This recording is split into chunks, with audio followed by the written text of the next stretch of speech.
Hey everybody, this is Brian Trout, and it's Monday, November 23rd, so it's Thanksgiving week.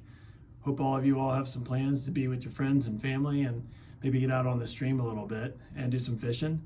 Fishing's been pretty good. We've got a pretty good report, a good forecast, a little cold front coming through today, but things are going to be pretty nice this week. Water levels are awesome on all of our trout streams. Water levels have come down quite a bit on the big rivers, so everything's looking pretty good for some good fishing. So got some updates on a few streams for you all over last week. The brook trout streams we're still kind of just staying away from, letting the brook trout spawn, wrap up, and let those creeks just kind of rest. Most folks will stay away from those for quite a while. Definitely stay out of them, not wading in the stream itself and trampling on any nests. But the spring creeks are starting to come around a little bit. So some of the local spring creeks, Beaver Creek has been fishing really, really well. Lots of good reports if you can get the permit out there. The water levels are good, water temps are good, lots of food. So those rainbows have just been packing it on and eating. For Mossy, it's really gotten better this last week. We're starting to find more of those browns coming off of their nests. I had a trip out this week. We caught a nice 16-inch male, so that's good news. Caught about a 20-inch female. So these brown trout are wrapping up, and like I've been telling you all, when they get done, they come off hungry. The hens have been, producing egg. The males have been guarding the nest, so they're just deficient.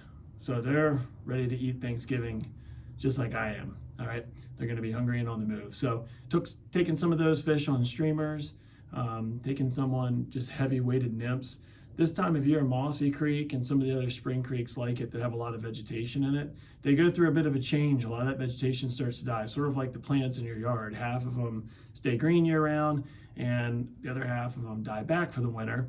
Well, the vegetation in the creeks are the same. So some of that vegetation is dying back. As it dies back, it becomes a lot easier to fish streamers. You can quarter down and swing the fly all the way across the whole stream, as opposed to having to work really tight, narrow channels, although there'll still be plenty of that. And it obviously becomes a lot easier to run a nymph through when you just have half as much vegetation in the stream. So if you venture out to Mossy Creek, the reports for the last few days have been quite good, getting better each day. So anyway, streamers to fish on these bright sunny days. You want to fish bright flies. So you want to fish white crystal buggers. You want to fish creolex.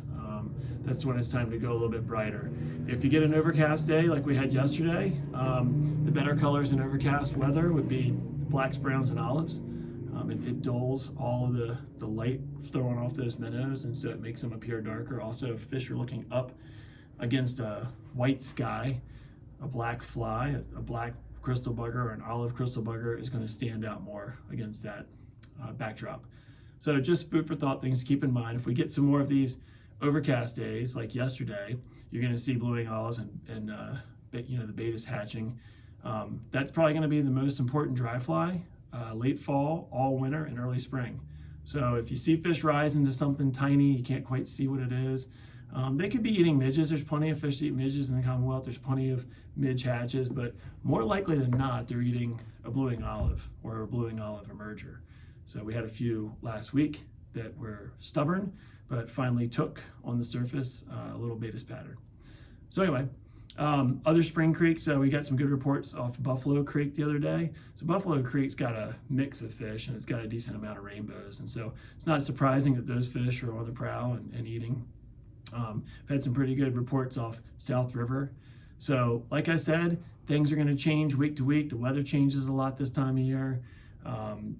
The patterns, the depth with these big water events that we got, you've got to switch over and start fishing your tungsten jig nymphs, heavy jig nymphs, like the Iron Lotus or Mayhem jig.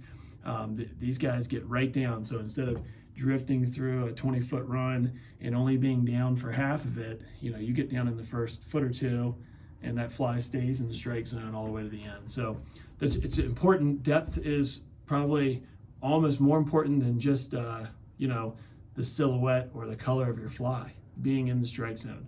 Same for your streamers. You just got to make sure you're at the right depth and fishing it at the right pace. All right. So the days of blind casting dry flies are pretty much done. I don't encourage many people to go out right now and just prospect around with a caddis or prospect around with a hopper or anything like that.